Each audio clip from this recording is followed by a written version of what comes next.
Hello,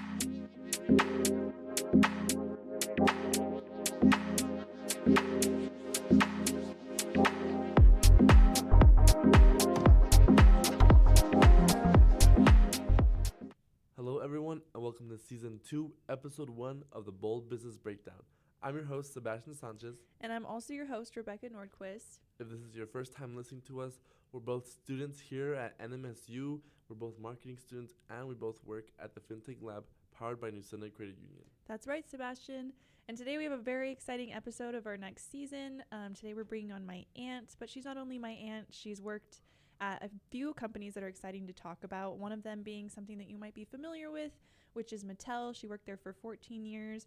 And yes, that's right. That's the one that made Barbie and Hot Wheels and many other. How exciting. Not only that, she then continued her marketing career at Jakks Pacific for 9 years, where she designed and markets a lot of licensed toys for very big companies you might know as, such as Nintendo, Star Wars, and Disney princesses, and so much more. Yeah. And then she went on from there to be the chief marketing officer at 360 Brands merch store. And you know, from there, she definitely knows the marketing field. So it'll be really exciting to talk to her and get what she knows and learn from her today. Yeah, so let's take this time to be bold and shape the future.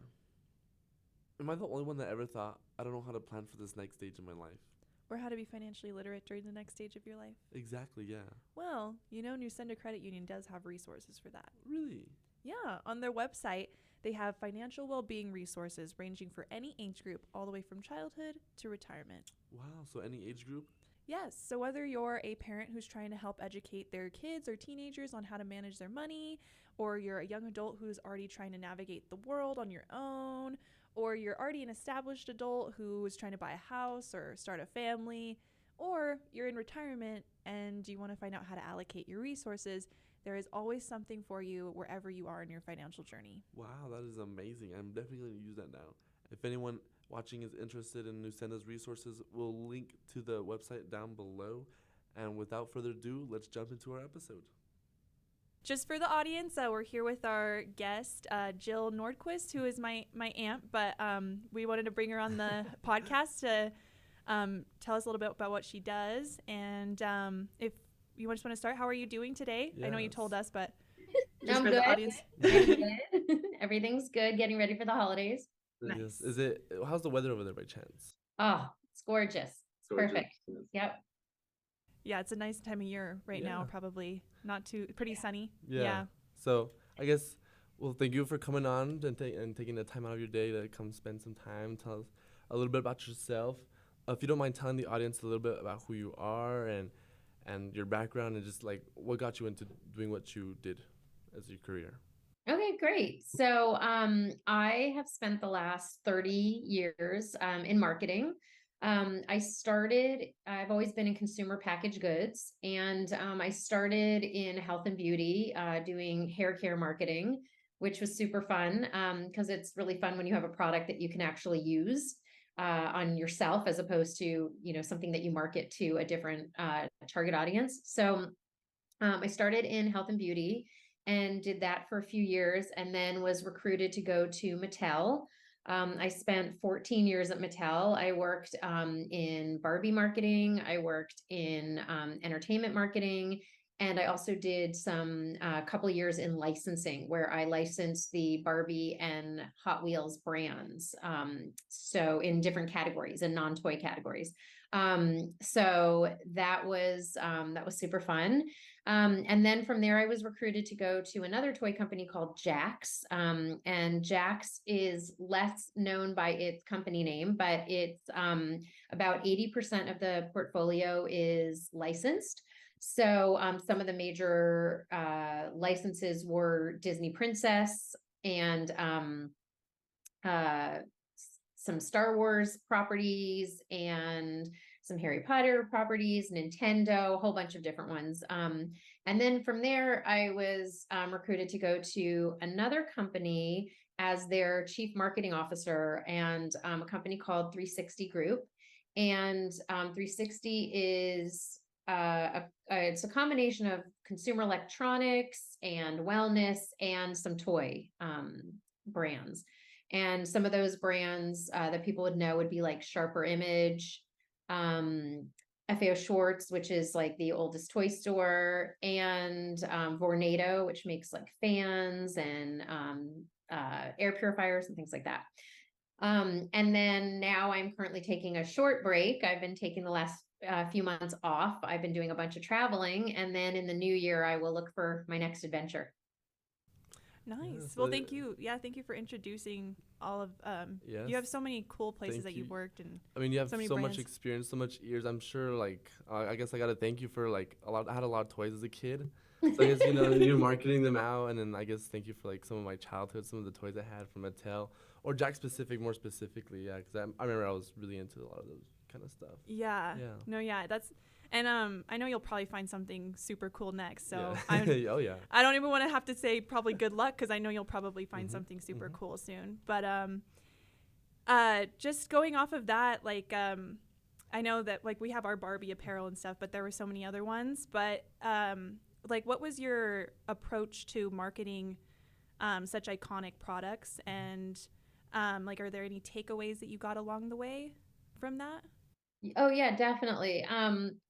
Barbie was definitely a super fun brand to work on because it has, such broad awareness, right? And it has such cross-generational appeal. So you've got, um, you know, men and women who are like of grandparent age and like people that are, 80s, 80 and 90 years old that, grew up loving the brand all the way down to like little kids and everyone in between. So, it's super fun when you have a brand that really crosses all ages, all ethnicities, all genders. And so that made it like super fun. And there were a lot of cool products that I worked on.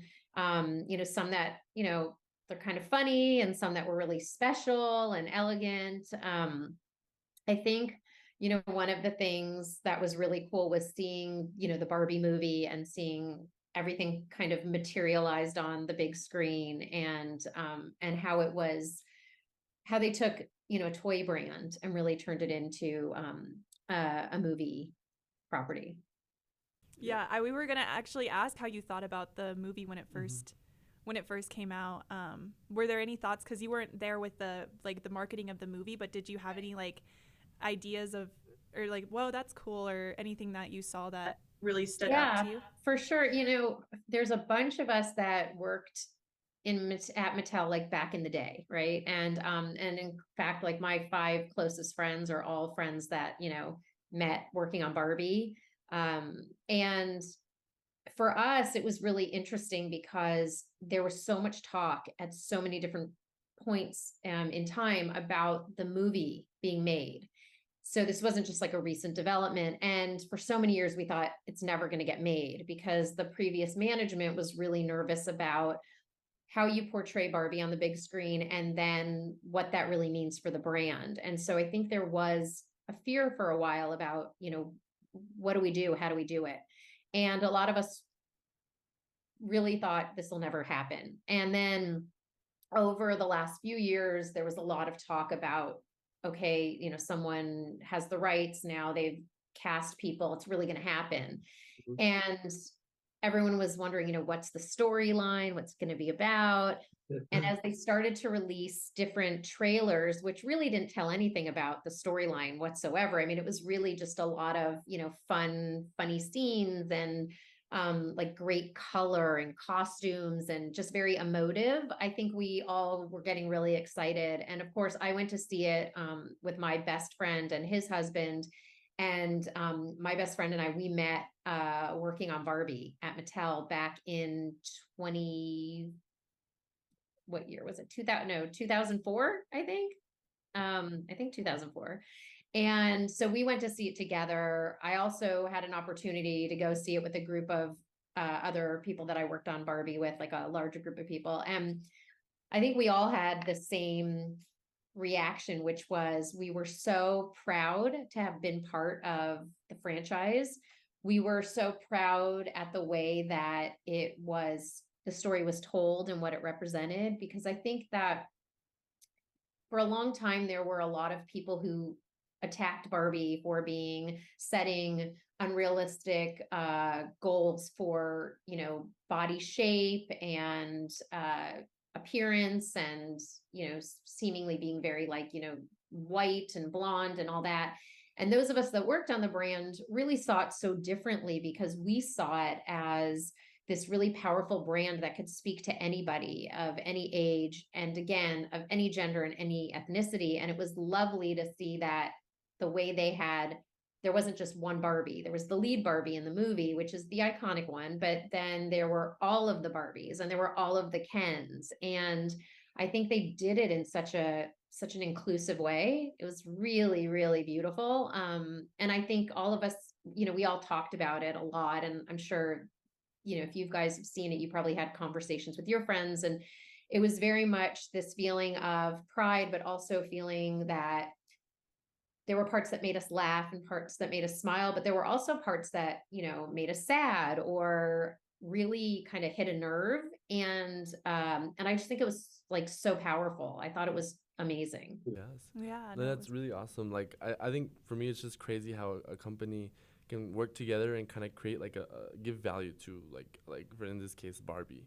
A lot of people identify with Barbie now. People are talking about it, and they talk about how like it's affected them. And now like with the movie that just recently came out, they talk about how specifically like women. They talk about how that one part really really got to them. Them growing up being little girls, and I think it's having that Barbie. yes, and I think like, it's maybe at great one how point. your team and you guys were able to celebrate just kind of how that worked out, and that you guys conveyed the emotion that you guys wanted to, I guess, convey with Barbie, and I guess in other companies as well, and other franchises. And I guess my question to you is was there any like challenges that come with like marketing, or some like obstacles that would come in the way when it comes to trying to market a franchise or licensing? Oh yeah. I mean, definitely. I think, one of the things I mentioned was when I was working on Barbie back in the day, there was definitely we would meet challenges of some of the social issues, people saying, oh, well, Barbie is setting unrealistic goals of what girls should look like. So that was, a challenge. And I think also, another one was like aspirations of what a girl can be or do. And a lot of that was great, because when I worked on the brand, we worked on so many different types of dolls that they were all different. They had all different, professions. They would list out, like when I left there, Barbie had, I think, about 100 different professions. And since then, she's probably had 100 more. And they ranged from everything of, princess to astronaut to veterinarian to NASCAR driver and everything in between. So I think that was, that's definitely a challenge, is how do you take an image that certain people have, and how do you stay true to what the brand represents, but also let people know that that's not what the brand, what the image they have is more of a misconception than an accurate depiction. And that's really hard too, because people's opinions or people's perceptions of things are what they are, right? So how do you change someone's perception?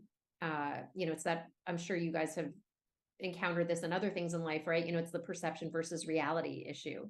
So I think that was always a challenge. Some of the other challenges I'd say were on some other brands I worked on, would be like another brand that I loved working on was Toy Story. And I worked on the Toy Story brand when they reissued Toy Story 2 and then launched Toy Story 3, the movie. And that was another one that was great, because again, there was some built-in cross-generational appeal, because you had some little kids who knew Toy Story and you had adults and everyone in between. But we also had an opportunity to create toys that were specific to the movie, but also would have appeal to kids who maybe weren't going to go to the movie, or to kids who were not familiar with the franchise, and, making sure that we were creating fun toys that really resonated with kids. Yes. Was there like a favorite campaign? Just any one, like it could have been like, doesn't have to be Barbie, but Jakks just Pacific, like any of Mattel, the favorite campaigns that you did within your time. Of those? Yeah, I think I think probably a couple of them would be like most recently, one of my favorite campaigns I worked on was at my most recent job at 360 with FAO Schwartz. So FAO Schwartz is a retailer, but it's also a brand. So there's a store in New York in Rockefeller Center. That's not the original store, but that's the store that's been there now since 2018. And there's also a really large presence of the brand at Target. There's an exclusive partnership with Target. But last October of 22, was the 160th anniversary of FAO Schwartz, which is incredible. You know, it's been around since 1862. There are very few brands that have been around that long. You know, it's older than, you know, Coke and Barbie and a lot of other brands that are like so entrenched in our culture. And so we had a huge 160th campaign that started prior to the anniversary in October of 22, and then it culminated on the actual day in October of 2022, where we had a big event in New York City on Rockefeller Plaza. For anyone listening who's familiar with seeing like the tree lighting that they do every year, that's like a big deal in New York. That's right there. So it's right in front of the store. And we took over the entire plaza. That's also where like SNL is taped and Jimmy Fallon, and it's like the show 30 Rock is referencing that address. And so it's a really famous location. And we took over the whole plaza on that date in October of 2022. We had 11,000 people attend the event. On the plaza, we had a bunch of vendors created stations where kids and families could come and make crafts and then take them with them. We had Van Leeuwen Ice Cream had an ice cream that they created just for FAO Schwartz that day. So it was FAO Schwirl. We had the Wienermobile, if anyone's familiar with that, came and gave out some stuff. We had performances by the American Ballet Theater. We had magicians. We had people who make like those crazy huge bubbles that are like larger than life. We had performances there's an organization called Broadway Cares, and they sent a handful of performers who did performances. And these are performances from like very well-known plays, and they did them live in the plaza. And so we had programming of entertainment, but also things going on inside of the store. And this went on from, I believe it was from 10 in the morning until 4 in the afternoon. And it was just crazy. Like it was amazing. It exceeded all of our expectations, tons of news coverage, tons of media impressions, so much goodwill. We had sent into the city of New York to have the date proclamation created. So we had a proclamation from the city of New York that they proclaimed that October 8th of 2022 was FAO Schwartz Day. And so that was super fun that we got like an official proclamation that is still hanging in the store now. You know, it's like a big proclamation. I'm sure you've seen them, you know, on the news before when people will announce that other things get proclaimed. So that was really cool too. And it was really neat. It was a great opportunity to let local New Yorkers know that FAO Schwartz is still around. And there was a lot of just kind of a natural amount of traffic that came from local tourists that come all the time, because tourists really come to that whole center. And then we did a lot of marketing to target people in the surrounding areas. So in New York, Philadelphia, New Jersey, Boston, there was a lot of coverage on news, as well as some targeted paid social that we put out there so that people would know this event was happening. And it really was amazing because we were able to really use all different levers of like the marketing machine and really do a fully integrated marketing program. And the culmination could not have been better. I mean, everything was amazing. Like it was such a great day, and definitely something I was really proud of. Yeah, that's something to Yeah. definitely be proud of. I'm looking at your experience. I know you had, even just positions as like the president of some stuff, and just working your way up to a like chief marketing officer. Was there like a difference at that point, like in your career, like how it, like a shift that felt different, or you just felt like I'm ready to be the chief marketing officer? Because I feel like that's an intimidating. Yeah, it is. Definitely a shift. I think at each level and each brand that I worked on, there were definitely different challenges and opportunities that I encountered. I got to a point where I definitely felt ready to take that next step for a chief marketing officer role. And it's, it's very different because you go from, at every level, you have to give up a little bit of your day to day because you're taking on something a lot bigger. And I love the strategic part of it and creating the vision and kind of crafting the messaging.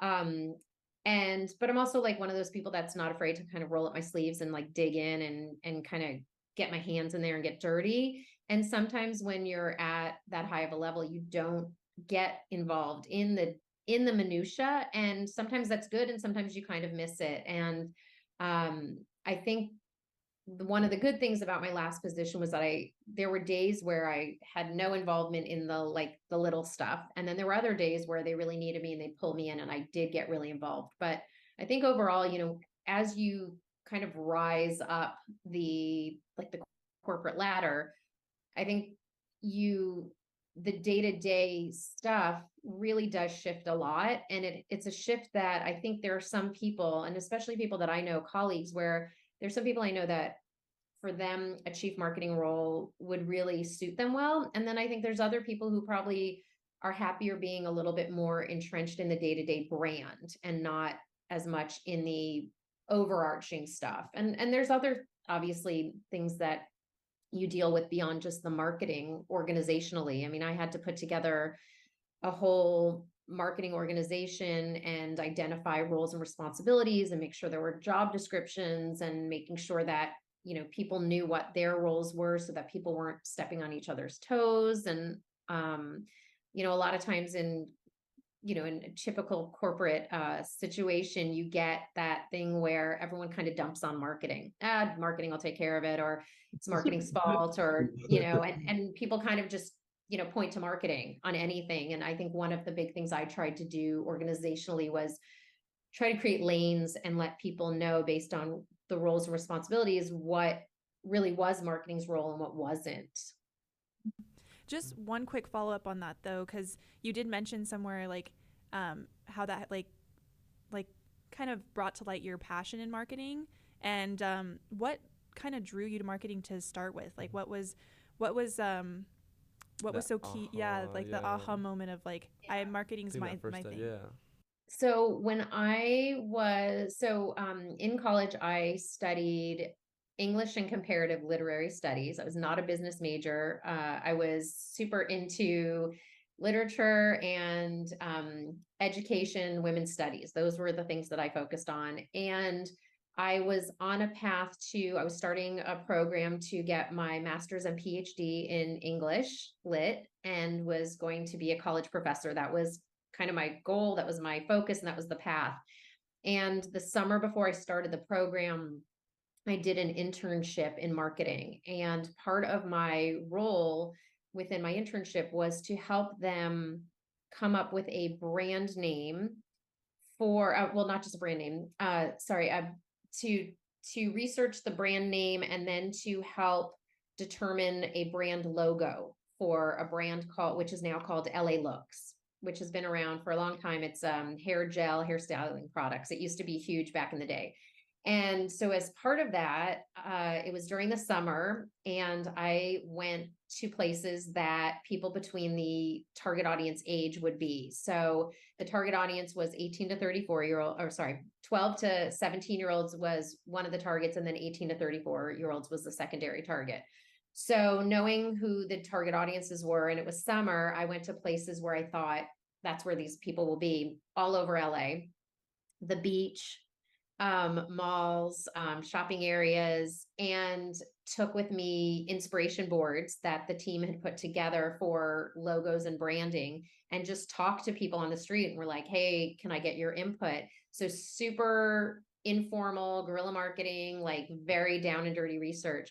And from that, got so many key learnings and helped shape what then became the branding and the logo and the communication points for the brand, and like completely fell in love with it and decided that I wanted to understand a little bit more about marketing. So I deferred uh my graduate education and was like, I'm going to look a little bit more into this marketing thing, and ended up staying in health and beauty marketing and just completely falling in love with it and like never turned back. Oh yeah, yeah, no, yeah, thank you for telling us. I mean, so something in I guess a lot of students in college might just like learn is that they might have like their life planned out, but at the end of the day, like you never know where you're gonna go in life. You know, there's always different paths, and people are always scared to take that first step. And like you just told us about your story previously, how at first it was like you had to sacrifice some of your day-to-day stuff, but at the end of the day you rolled your sleeves up and you got a little dirty with the company, and you worked things out, and at the end of the day it worked out really good. Yeah. So yeah, for like so thank you for sharing this with that. It's helpful to hear that. Yeah, from a personal perspective as well. And I guess my next question kind of has to do with like marketing now and like technology as well.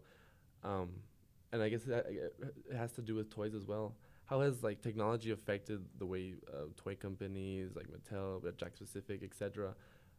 How has technology affected the way they market? Has it benefited it, or has it, you know? It's interesting. So when I was at Jack's in I'm trying to think, I can't remember what year it was, but I think in about 20, I think it was 2012, 2013, we actually launched a division called Dream Play. And Dream Play was a technology that was brought to us, and with the goal that we would take this technology and incorporate it into toy experiences. And the idea was to bring together the physical and the digital experience. So one of the things we did was we launched in conjunction with the then 25th anniversary of The Little Mermaid, the Disney Little Mermaid movie. And we made toys that were dream play enabled. And what that means is that they had a combination of 2D and 3D image recognition. So an example of 2D image recognition would be like a QR code. But 3D image recognition would be if you actually took an image and you could scan it from all angles, and then it would be recognized by your smart device. So it would literally, like, this is just something I have handy. It's like a snow globe from Hong Kong, but you would literally take your phone and you could, from any angle, you could look at it and it would give you some sort of an experience. So what we did is we took, for instance, the Little Mermaid dress up dresses that we used to make, and there was a cameo on the dress, and a little girl could take, or a little boy could take their iPad or iPhone, or Android, it worked with both, and could put the camera on, look at the image, and it would launch into a scene where Sebastian was dancing with you and the music would come from the Little Mermaid. We also had a bongo set, that same thing. It would give you an experience where you would launch the app, which would, trigger the experience. And then while you're playing it, you would see on your device, Sebastian teaching you how to play the bongos and different songs.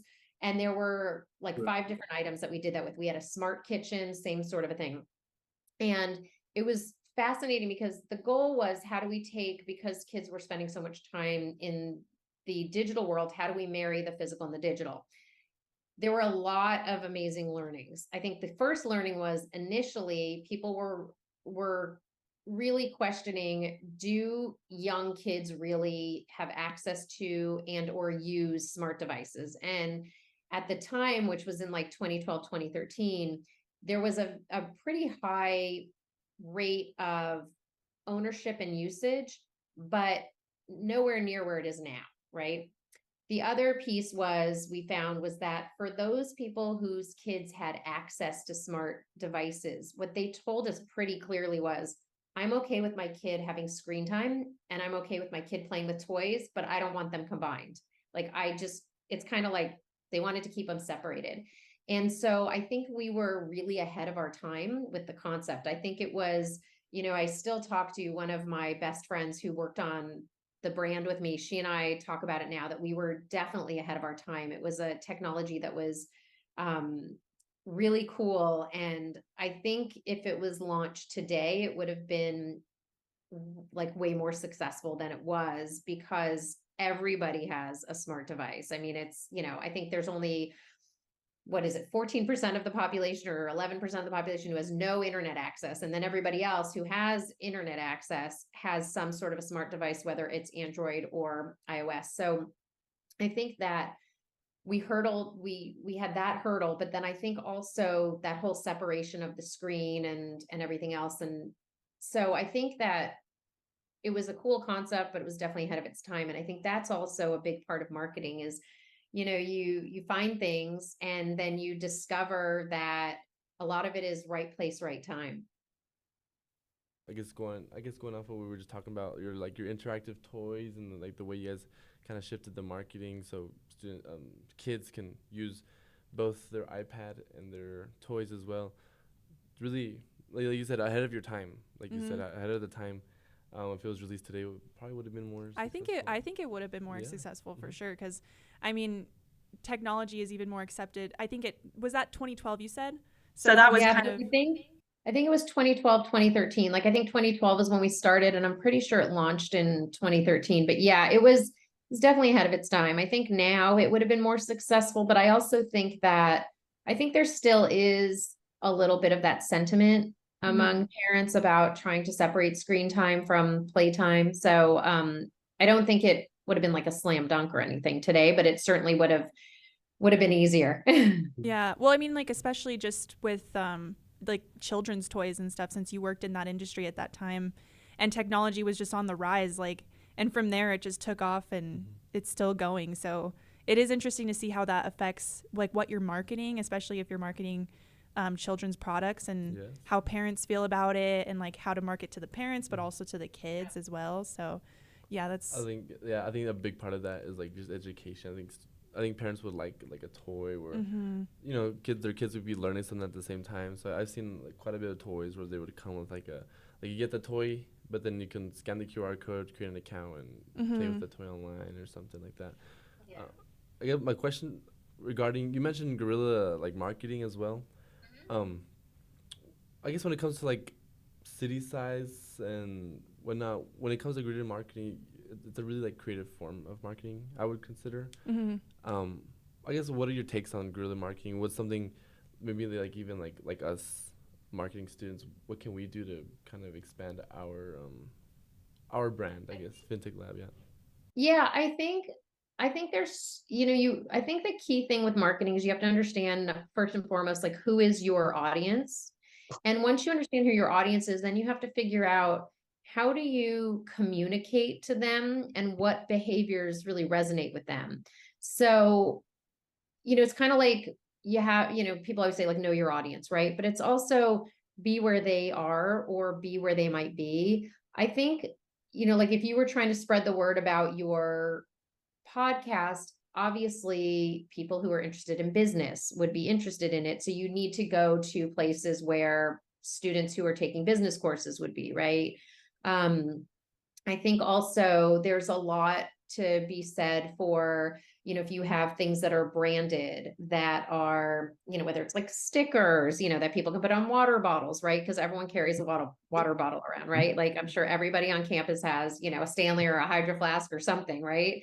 So it's like, do you have stickers? Do you, things that people need every day, notepads with the name of your podcast on it, or things so that it's always bringing it to mind. So I think kind of getting where people are.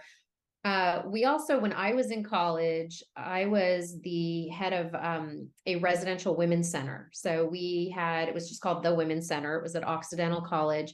And there were, how many of us lived there? I don't even remember. I think there were about 10 of us that we lived there. But part of the kind of condition of living there was that we got to live in this super cool house. It was across the street from campus, and we would put on programs that promoted women's studies and gender studies. And we also had an area that was kind of like a safe house, if somebody felt vulnerable or it could have been related to assault or not.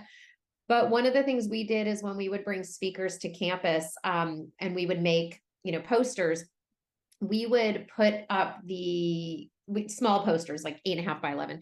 We would put them up in bathroom stalls because everyone goes to the bathroom and it's a little bit different in the men's room, but in women's bathrooms or in like a unisex bathroom, you've got either a stall door or just a door in general. And whether you're using the restroom or if you're washing your hands, right, you have someone looking there, right? So we went and we literally carried rolls of tape on our arms and a stack of these and just went into every bathroom we could to put up the stuff. And then we had men in the group that put them in the men's rooms as well. But so, that was one way that we just found people, right? Because everyone's there. I think also now with everybody having a device and being able to do, and everyone's on social media, you can do targeted ads inexpensively too. You can do using geolocation, you can go out and you can specifically say that you want to get people within the campus or within neighborhoods that students live off campus.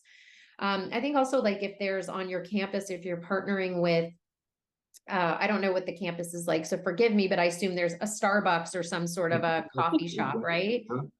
Talking to them about doing some sort of a promotion with them to let people know that if they're a listener of the podcast and maybe they come in and they show that they've downloaded it on their phone, that then they get, something. Or some sort of an incentive, some sort of a thing. But I think it's really like understanding who your consumer is and then speaking to them in a way that makes sense for them. Yeah. Thank you for that. Because when it comes to us marketing and when, for example, when we have guest speakers as well, we try to think like, what can we do to get like students attracted? And we do our flyers, our fair share of flyers, and talking to people here and there. But I think what really gets to students is one thing we do is we'll go into classrooms and we'll talk to them, like business classrooms, be like, hey guys, we're gonna have this guest speaker. So we all have to start somewhere when it comes to marketing. We have our social media pages as well. Those are growing.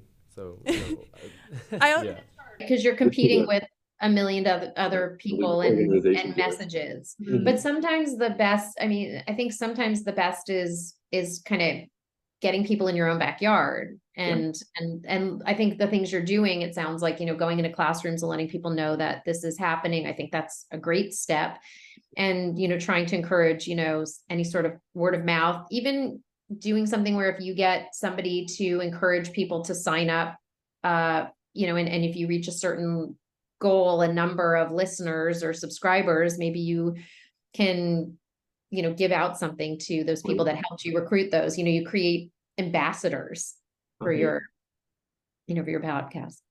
Just going off of all this conversation about like marketing at schools and stuff, just overall, like when you get out into the real world, is there any tips that you would give to just like any skills that you think are important to have, like to be a successful marketer? I think really understanding the consumer is the key thing. I think that the whole idea of marketing is selling something to someone, basically telling someone that this is something they need, right? That's ultimately, the most simplistic terms, what is marketing? You're letting someone know that this is an item or a service that they have to have. And so in order to do that well, you really have to understand your consumer, and whether that means that you're working on an established brand and really getting deep into understanding who the consumer is, or if you're launching a new brand, making it very clear who your consumer is. To say that you want to be everything to everybody is never going to work. And that's why the strongest brands are brands that have a very specific point of view, and whether it's a specific mission statement or a vision, being really clear on who you are, and then understanding the behaviors of that consumer so that you can properly meet their needs. Because ultimately what you're trying to do, if you're selling an item or a service, you're providing something that either solves a problem or meets a need. And so I think that it's really trying to really understand and learn who that consumer is.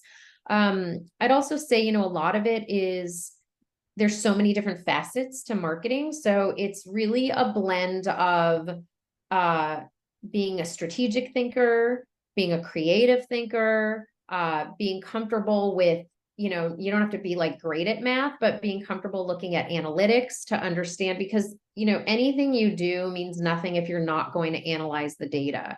And so even if something's really successful, you know, let's say you came out with a new item and it sold, you know, it was a huge success and you sold a ton. It really doesn't matter if you're not looking at the data to just say, oh, we were super successful, we made a lot of money. Like, that's awesome. It's like, yeah, it is awesome, but that's not sustainable. So you should really look at, okay, what made it so successful? Why was it successful? And what could be done to sustain that, or to make sure that, you know, at some point it's no longer going to be the hottest thing. And how do you come up with the next thing, or what can you do to enhance it so that it can either maintain that position or at least remain somewhat close to that position? Oh, yeah. I guess similar to that, what's in the marketing landscape compared to like when you first started doing marketing compared to now? What's something that's different? What's something that's changed? Maybe what's something that's not apparent as it was back then? I mean, I think the biggest difference is obviously technology as it relates to everything from social media to e-commerce. So back when I first started, was neither. um, so it's a little bit different than people who are in your age group, who, you know, always have grown up having those technologies around you. So it's become very different. In some ways, it makes it easier. In some ways, it makes it more difficult. In ways that it makes it more easier is that if everyone has a smart device, or most people do, and a lot of people are on things like, you know, social media, it gives you other ways to reach people, and it gives you ways to reach people pretty much 24 hours a day at all different, you know, times of their day and places and things that they do. The negative to that is that it also makes it very crowded, and it makes it really difficult to disrupt that space, because you're competing with so many other people for eyeballs and for attention. But I think, you know, then conversely, you could also argue it also allows you to get really targeted. So instead of just serving up an ad, you know, you would never go on, let's say you wanted to serve up an ad on Instagram or TikTok. You're obviously not just going to, you know, say, I'd like it to hit everybody on the platform. You're going to be very specific. And let's say you're selling, you know, something related to working out, you're going to make sure that you're targeting people who are interested in working out and wellness, and people who like, you know, things related to whether it's being outdoors or going to gyms or whatever. So I think there's like, the technology has made it both better and worse, and it just in very different ways. I think also e-commerce has evolved, because even when e-commerce started versus now, you know, now if you don't have a really good listing for your product on e-commerce, you're going to lose out to somebody who may not have as good of a product, but they've got a better listing. And by a better listing, I mean they've got multiple photos. It's very clear what the product looks like. It's very clear the details of how the product works. You might have a video that shows how it works. You might, you know, the best ones also will show very clearly scale, you know, how big the item is, list dimensions, online reviews. And those are all things that, you know, didn't exist years ago. So now, you know, there's so many opportunities to really kind of sell a product, and no matter where you go, right? You know, people have become such, you know, they become so beholden to their devices that even if you only have like a 1 minute wait, let's say you're going to, you know, pick up a friend and you're sitting in the car and you're waiting for him or her, and you literally are only waiting a minute. What do people do? They pick up their phone, right? They're immediately scrolling. And so in that time, people are also a lot of times looking for something, or someone says, oh my God, I love your bag. It's so cute. And then what's the first thing you do? You go ahead and you look online for it. And whether you do it through Google search or through TikTok, or on, you know, go to Amazon, you're looking for items. So commerce is available to you so readily. So then if you're going to do that, you got to make sure that you have the best possible listing, because you look for something and then you see it and it's like, are you just going to look, or do you want to buy right away? Mm-hmm. Oh, yeah. Okay. Yeah, I think we're getting close to the end. We don't want to cut off the recording again with you, but we just one last question for the podcast of like you mentioned to me that you've spoken at other institutions and stuff like that. And I know you kind of give some tips already, but is there any final things that you wanted to say that you usually tell students at any of your events or anything like that? Yeah, sure. So I've been lecturing for about 10 years now at USC, so University of Southern California, for their business school, the Marshall School of Business.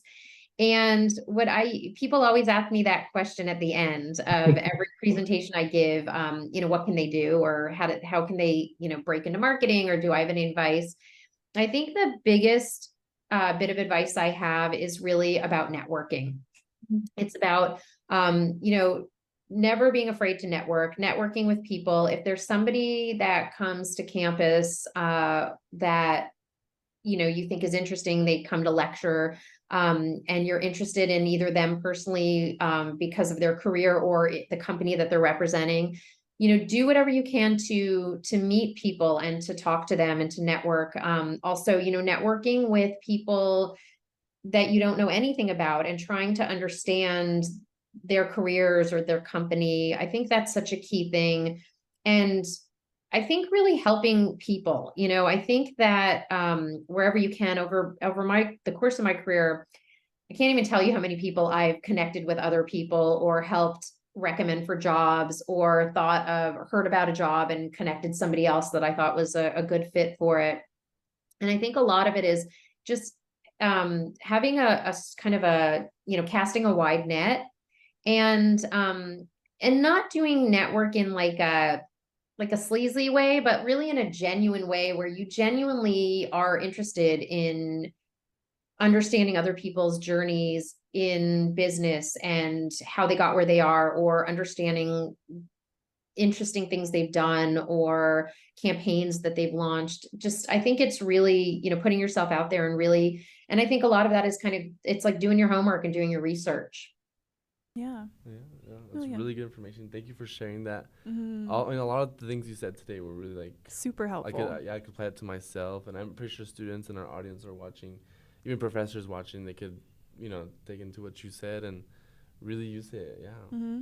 We did have a little game, like a little trivia game, but I don't know if I hope it doesn't cut off again. But if you want to just do it really quick, it should only take like a minute. Yeah, just have a little fun. It's kind of like a little there's like stuff from Jakks and like Barbie questions related there, and Mattel, and so there's only a few. But let me just make sure. There's only 5 questions. Yes. Okay. Well, hopefully I don't embarrass myself. Oh, no, you're fine.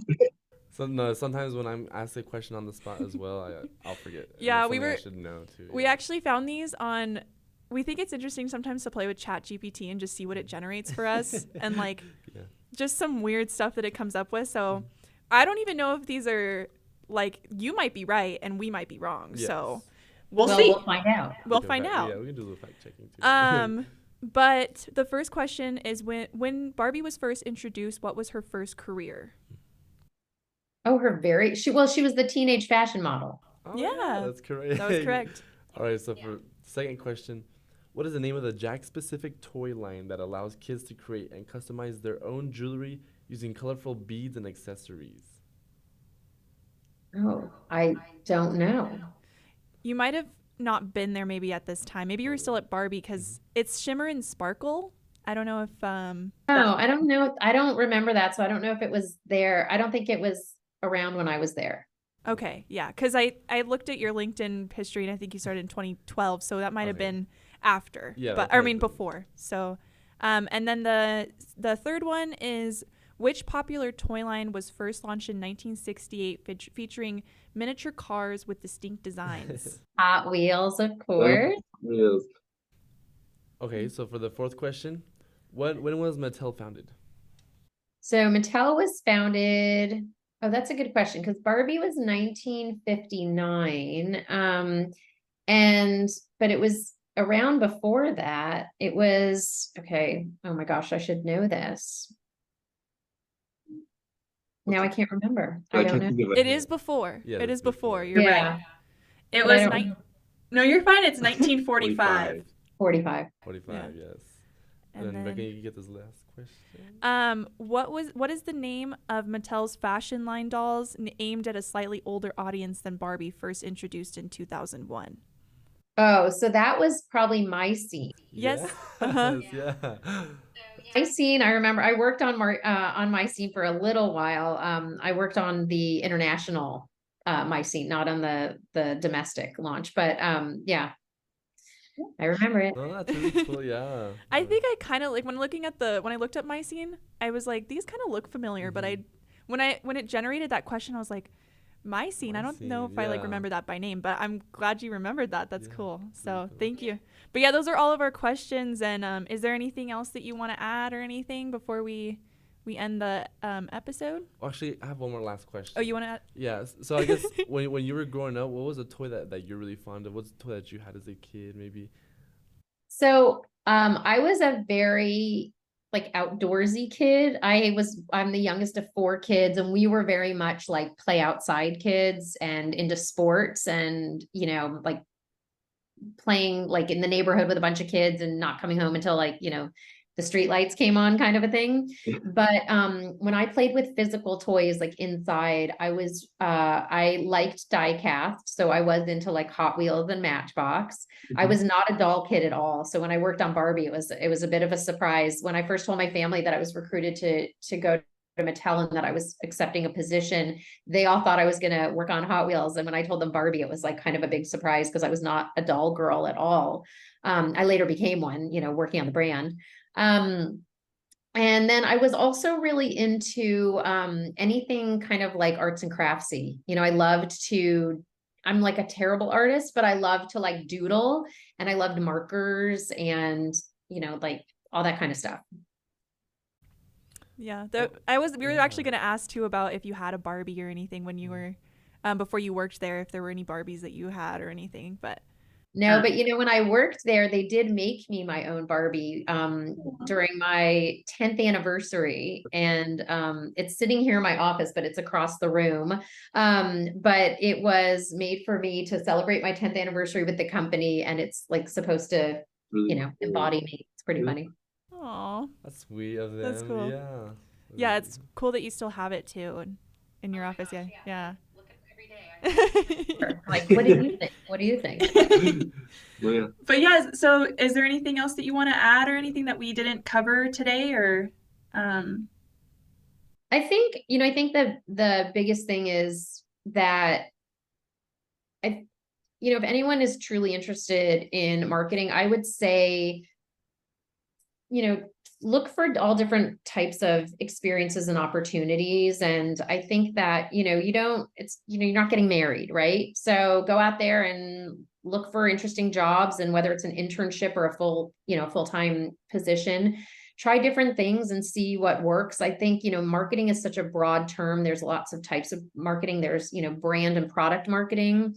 There's digital marketing, which is a part of marketing, but it's also a different piece, and kind of figure out what things resonate with you and what things are of interest to you. And it's really hard when you're young because you don't know what interests you because you haven't been in a job yet.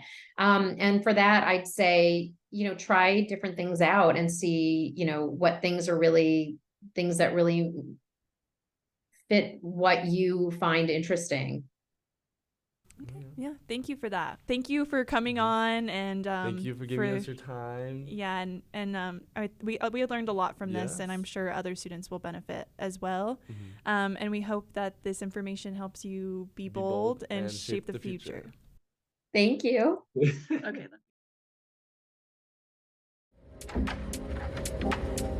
Oh, hey, fancy seeing you here. Hope you make it to our next episode.